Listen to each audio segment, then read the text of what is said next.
Olá, amigos e amigas. Uma saudação especial do pastor Adolfo Soares.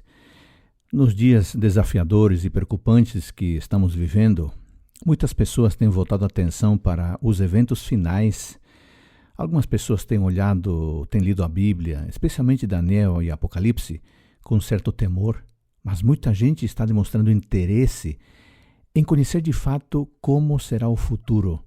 Então, eu estou gravando este áudio a partir da leitura do livro Preparação para a Crise Final, de Fernando Chair. Aliás, eu recomendo a leitura desse livro, é uma leitura extraordinária, porque o autor resume, a partir de textos bíblicos e de citações de Ellen White, como será o futuro e como devemos preparar-nos para enfrentar a crise final. Então, neste áudio, eu quero dar a você um panorama amplo, geral, a partir das primeiras páginas deste livro, lendo e comentando algumas coisas importantes. E eu quero que você acompanhe com atenção, que quando sejam citados textos bíblicos, você confira e veja que, de fato, a palavra de Deus tem algumas coisas importantes para nos dizer, para acalmar o nosso coração e para encher a nossa vida de esperança. Antes de terminar o tempo de graça, e enquanto as pessoas ainda podem lançar mão das provisões do Evangelho, e enquanto os filhos e filhas de Deus ainda se encontram em situação de ter de assegurar sua salvação, ocorrerão alguns fatos. Por exemplo, o selamento, a chuva serôdia, a pregação intensiva do Evangelho, o fim da obra de pregação do Reino de Deus e a sacudidura. Estes acontecimentos mencionados, nem sempre temos a respeito deles uma ordem cronológica, porque vários desses acontecimentos, ou todos eles, poderão ocorrer em grande parte simultaneamente. O que sim sabemos com certeza é que quando for proferido o decreto de Apocalipse 22:11, quando terminar o tempo de graça, todos os acontecimentos terão também terminado, e então haverá lugar para o começo do tempo de angústia. E qual que é o decreto proferido em Apocalipse 22:11? Eu leio aqui, Continua o injusto fazendo injustiça? Continue o imundo ainda sendo imundo? O justo continue na prática da justiça e o santo continue a santificar-se. Eu quero então agora desdobrar, ainda que introdutoriamente, esses eventos, esses fatos que eu mencionei agora há pouco. Comecemos com o selamento. A fim de preparar seus filhos para o tempo de angústia, Deus deseja imprimir neles o selo de sua lei, de seu caráter, de sua perfeição. Esta obra, que já está ocorrendo, é de pouca duração e logo vai terminar. Na verdade, o selamento pode ser definido como um processo que começa na conversão e termina com o fim do tempo da graça, seja por ocasião da morte da pessoa, do crente, ou em virtude do fim do juízo investigativo. O que requer o selamento? O selamento requer, da parte de cada um, a limpeza de todo o pecado e a vitória sobre cada fraqueza ou cada defeito. Só os que estão preparados poderão ser selados, e só os que estiverem selados poderão, finalmente, passar pelo tempo de angústia e enfrentar a presença terrível do Senhor em sua segunda vinda. Este é, amigos, o selamento. Vamos resumir. O que é o selamento, então? É o momento em que Deus imprime em seus filhos o selo de sua lei, de seu caráter. Quando o que ocorrerá? Bom, já está ocorrendo. Começou na época da sua conversão e vai terminar no fim do tempo da graça, ou na morte do crente, ou com o fim do juízo investigativo. O segundo acontecimento importante, a chuva serôdia. Deus deseja derramar sobre o seu povo a chuva serôdia do Espírito Santo. Assim como a chuva temporã habilitou a Igreja Apostólica para proclamar as boas novas de salvação com sucesso por todas as partes do mundo de então, este refrigerante derramamento do poder divino do Espírito Santo permitirá que o povo de Deus da atualidade complete a sua obra e alcance a toda nação, toda tribo, língua e povo. Com o quê? Com a última mensagem evangélica. A promessa do derramamento do Espírito Santo na chuva serôdia é para hoje, não é para uma época futura, é para agora.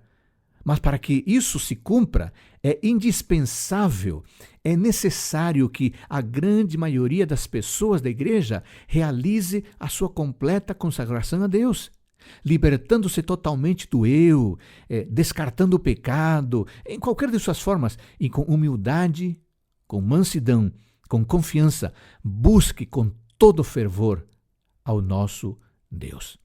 Então, resumindo, o que é a chuva serôdia? É o refrigerante derramamento do poder divino, o Espírito Santo. Para que será feito isso?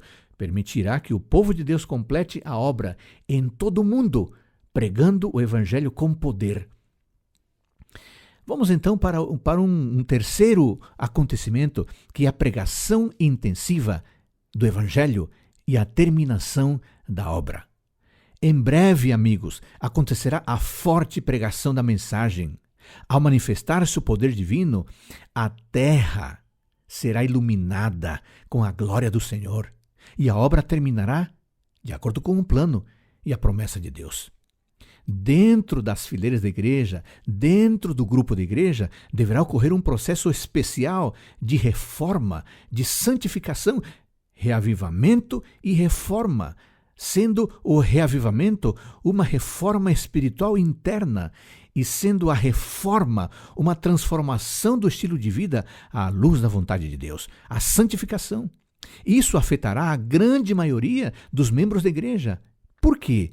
Preparando-se para a chuva serôdia, para a forte pregação e para a terminação da tarefa evangelizadora. Chamamos a esse evento, a essa pregação intensiva com a terminação da obra, de alto clamor. Então vamos resumir. O que é o alto clamor? É a forte pregação do Evangelho como fruto do derramamento do Espírito Santo. Quando é que vai ocorrer? Quando o Espírito Santo for derramado. O próximo evento histórico, o próximo acontecimento, é a sacudidura. Esse termo designa a definitiva apostasia de certo número de pessoas, daqueles que fazem parte hoje do povo de Deus. É uma pena, mas muitas pessoas, devido às circunstâncias, vão se afastar do povo de Deus. E não apenas isso, vão se transformar em inimigos do povo de Deus. O abandono da igreja por parte de muitos adventistas se dará porque eles não aceitaram de todo o coração o chamado divino para uma completa conversão e para uma completa consagração. E não é só isso, é porque também recusaram a mensagem de Cristo à igreja de Laodiceia. Insistiram então em manter apenas uma experiência formal, uma vida espiritual puramente formal e superficial. Quando sobrevier a grande hora da crise para a igreja e começar a perseguição pela imposição generalizada da legislação dominical, muitos desertarão e alguns se converterão em nossos piores inimigos. Amigos, somente uma entrega total da vida a Deus e uma experiência profunda e crescente de conversão nos livrarão deste perigo e nos manterão unidos ao exército de homens e mulheres consagrados que triunfarão gloriosamente com o povo adventista e que darão alegres boas-vindas a Jesus em sua vinda majestosa. Então vamos resumir a sacudidura? O que é a sacudidura? É a apostasia de pessoas que hoje fazem parte do povo de Deus. Quando é que isso ocorrerá? Quando começar a perseguição devido à implantação da lei dominical. Um quinto episódio, qual será esse quinto acontecimento? É o tempo de angústia prévio. As últimas horas do tempo de graça serão difíceis, serão tempestuosas, serão muito complexas para todo mundo e, de modo especial, também para os filhos de Deus. Enquanto que os 4 anjos estarão segurando os ventos, retendo os ventos no mundo, a luta e a confusão, os problemas políticos, os problemas econômicos, os problemas sociais, a desestruturação total da família, o temor, a angústia das pessoas vão aumentar cada vez mais. Os governos, apesar do grande esforço que fizeram e farão, não poderão controlar os complexos e crescentes problemas que sujeitarão seus povos a uma situação muito complicada. Esta época de angústia, a que se referiu Jesus em Lucas 21, 25, é anterior ao verdadeiro tempo de angústia que começará quando? Quando terminar o tempo de graça. As horas da angústia, desta angústia prévia, serão agravadas pela perseguição de que seremos objeto por parte de poderes apóstatas, de gente que se distanciou de Deus. Todavia, o Senhor estará conosco para nos fortalecer, para nos ajudar, para nos auxiliar a vivermos ou a sofrermos com alegria, confiados em seu braço todo-poderoso. Apocalipse capítulo 3, versículos 10 e 11, diz assim: como guardaste a palavra da minha paciência, também eu te guardarei da hora da tentação que há de vir sobre o mundo, para tentar os que habitam na terra. Eis que venho sem demora, guarda o que tens, para que ninguém tome a tua coroa. Bom, depois do tempo de angústia, o sexto acontecimento que vamos brevemente resumir aqui é a perseguição. Em Apocalipse capítulo 13, versículos 11 a 13, é descrito profeticamente um panorama da perseguição que o Espírito de Profecia, na caneta de Ellen White, ampliou para todos nós. E eu quero ler esse texto, Apocalipse capítulo 13, versículos 11, 12 e 13. Escute o que está escrito aqui. Vi ainda outra besta emergir da terra, possuía 2 chifres, parecendo cordeiro, mas falava como dragão. Exerce toda a autoridade da primeira besta na sua presença. Faz com que a terra e os seus habitantes adorem a primeira besta, cuja ferida mortal foi curada. Também opera grandes sinais, de maneira que até o fogo do céu faz descer a terra diante dos homens. Amigos, esta perseguição começará antes do fim do tempo da graça e se agravará durante o tempo da angústia de Jacó. Mas não se preocupe, porque chegará a hora da libertação. A besta com chifres de cordeiro, que acabamos de ler aqui em Apocalipse 13, representa, de acordo com o espírito profético, os textos de Ellen White, representa os Estados Unidos da América do Norte. Uma nação relativamente jovem, composta de um povo manso, de um povo bom, um Estado democrático, republicano, com uma Constituição modelo centrada na liberdade, no respeito, que salvaguarda admiravelmente os direitos humanos e as garantias individuais. Sobretudo, salvaguarda o direito mais caro de todos, a liberdade de consciência. Esse país tem estado a cumprir até agora e continuará cumprindo uma missão verdadeiramente histórica. Ao haver alcançado as culminâncias da liberdade religiosa com a primeira emenda à sua Constituição, que proíbe ao Congresso legislar sobre matéria religiosa, Estados Unidos estabeleceu completa e respeitosa separação entre igreja e Estado e se converteu num baluarte da liberdade de consciência, um exemplo para todo mundo. As suas terras generosas têm ido homens e mulheres perseguidos por suas convicções em todos os países do mundo. Para quê? Para amparar-se sob as garantias de seu admirável sistema político. Amigos, em sua providência, Deus escolheu os Estados Unidos para aí estabelecer o centro mundial da Igreja Adventista do Sétimo Dia. E deste país rico, deste país progressista, deste país amante da liberdade, tem saído sem qualquer entrave, através de longos anos, os recursos e muitos missionários para levar a tríplice mensagem angélica aos 4 cantos da terra e até aos confins do mundo. Mas o que a profecia de Apocalipse 13 diz? Que este país, representado pela besta com chifres de cordeiro, mudará completamente sua natureza e, como consequência, fará algumas coisas que hoje são difíceis de compreender. Número 1. Falará como o dragão, diz o verso 11. E o dragão de Apocalipse 12 é uma potência perseguidora. Bom, falará como dragão. Número 2, obrigará os moradores da terra a adorar a primeira besta. Obrigará a humanidade a render vassalagem a uma potência político-religiosa, que significa aceitar a imposição de regras religiosas. Isso cancelará toda a liberdade religiosa que até hoje é mantida e inaugurará, amigos, uma época de coerção, uma época de perseguição. Em terceiro lugar, fará grandes sinais, de tal maneira que até fará descer o fogo do céu à terra. Para quê? Para enganar. Isso se cumprirá pelo extraordinário incremento que alcançará, entre outras coisas, o Espiritismo e por sua união com as religiões apóstatas. Número 4. Ordenará aos moradores da terra que façam uma imagem à primeira besta, a esse poder religioso que dominará o mundo.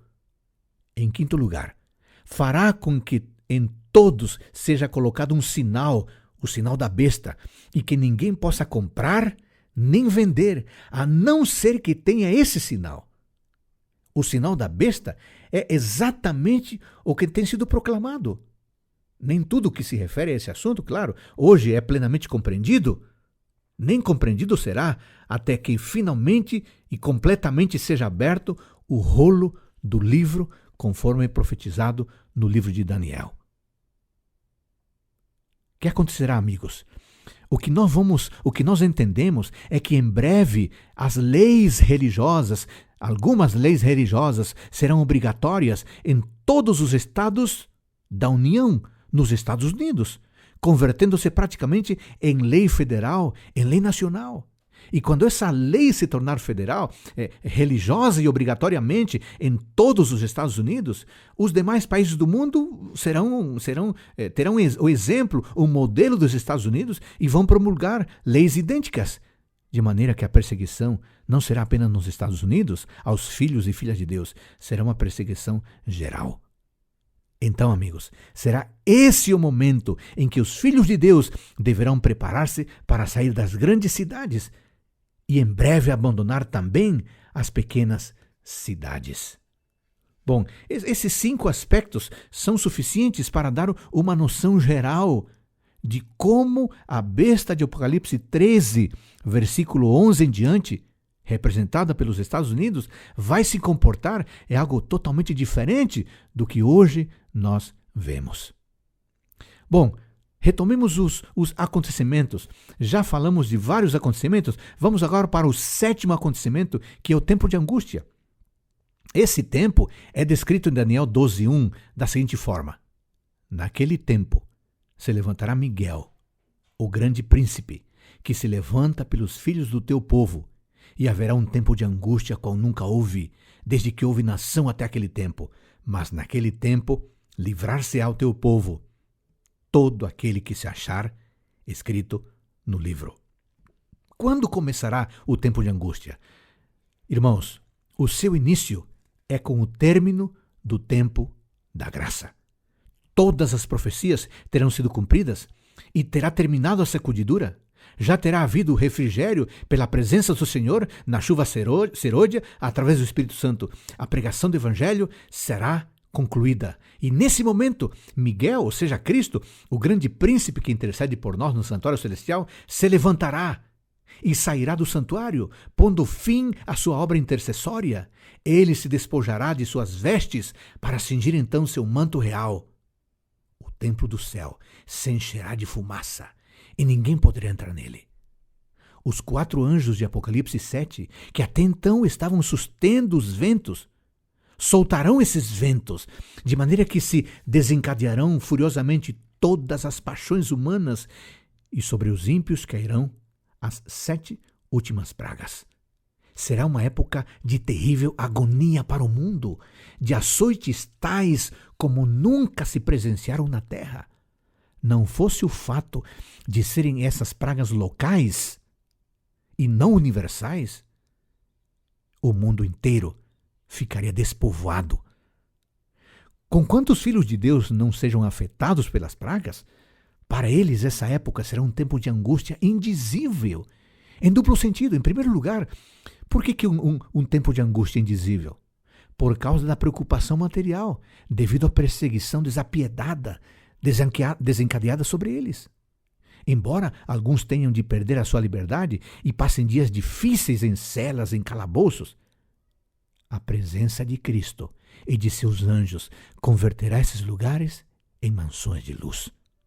Muitos deles andarão fugitivos em lugares afastados, mas defendidos e assistidos pelos anjos de Deus. Amém. Mas será também um tempo de angústia, em segundo lugar, porque será um tempo de angústia moral. Por que significa isso? Durante esse tempo, não haverá mediador. Se houver na vida dos filhos e filhas de Deus faltas não confessadas ou pecados imperdoados, estarão perdidos. Passam, pois, por um tempo de incerteza, por um tempo de aflição, perguntando-se se de fato foram perdoados por Deus. Por um momento, parecem não estar seguros de que todos os seus pecados foram perdoados, foram apagados. E assim como Jacó, na noite de angústia que passou junto ao Jaboque, os filhos e filhas de Deus humilharão seu coração diante de Deus e clamarão com todo fervor. E conquanto sua fé seja severamente provada, sairá fortalecida por essa experiência extraordinária. Por fim, amigos, as orações do justo serão atendidas e a paz no coração será obtida. Eles não podem recordar de pecados inconfessados, dos quais não tenham se arrependido. Todos os seus pecados foram confessados, todos os seus pecados foram perdoados antes do fim do tempo de graça. Eles obtiveram pelo poder divino a vitória sobre o mal, sobre a maldade, sobre o pecado, e foram selados com o selo da proteção de Deus. E sabe o que significa isso? Que a sua salvação está garantida. Amém. O oitavo acontecimento, podemos mencioná-lo como eventos que ocorrem entre o livramento e a segunda vinda de Cristo. A intervenção majestosa de Deus vai paralisar os ímpios em seus intentos de destruir os fiéis. E sabe o que ocorre? Brilha o sol à meia-noite e há uma terrível manifestação de fenômenos sobrenaturais. Há um terrível terremoto, a terra treme, o mar ferve, o mar se levanta e os gigantescos edifícios das cidades modernas são destruídas, a água inunda os lugares. É então, amigos, que ocorre a ressurreição parcial. Abrem-se as sepulturas e muitos santos se levantam para ser testemunhas da vinda de Cristo, mas de maneira especial os que morreram na fé da mensagem do terceiro anjo. Esses se levantam. Ressuscitam também os que traspassaram o Senhor Jesus, assim como os mais destacados inimigos da verdade. Esses vão se levantar para ver Jesus Cristo, aquele a quem eles tanto odiaram e perseguindo. Virá.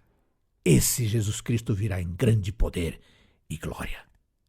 Enquanto os ímpios ficam mudos de pavor, os santos exclamarão jubilosos: este é o nosso Deus, a quem aguardávamos, ele nos salvará. Isaías 25:9.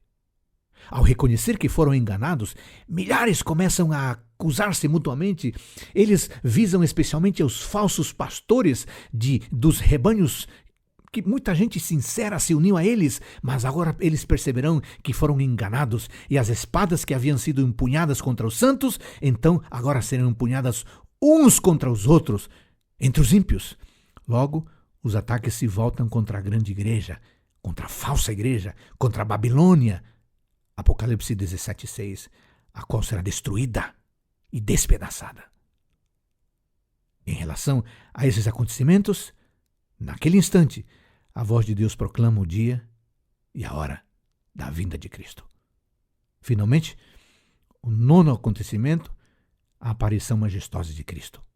Irmãos, É chegado o momento culminante dos séculos, a hora anunciada longo tempo antes por todas as profecias, por todos os profetas. Uma pequena nuvem negra aparece no céu, e à medida que se aproxima da terra, se torna cada vez mais branca e brilhante, até que se mostra como é na verdade. E que é na verdade? É um exército radiante de anjos que escoltam o Rei dos Reis, o Senhor dos Senhores, em sua procissão triunfal sobre a terra, rumo à terra. Cristo desce envolto em chamas de fogo, o céu se recolhe como um livro que se enrola, a terra treme, movem-se os montes. Enquanto a grande procissão se aproxima cada vez mais da terra, outro poderoso solavanco sacode o planeta. E os santos de todas as idades que fecharam os olhos na fé em Cristo, são despertados para uma vida imortal, uma vida incorruptível. Os justos vivos são glorificados. Os ímpios ainda vivos são destruídos pelo resplendor da glória divina que fulgura com um terrível brilho e majestade. Irmãos, a grande espera terminou. A noite de aflição ficou para trás.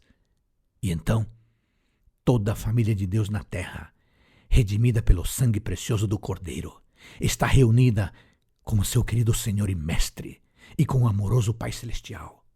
Milhares de anos de esperança serão concretizados numa manhã eterna de triunfante realidade. Você e eu devemos estar ali. Irmão, irmã, hoje é o dia da santificação. Amanhã será o dia da glorificação. Precisamos vigiar e orar. Precisamos orar e vigiar. Amém.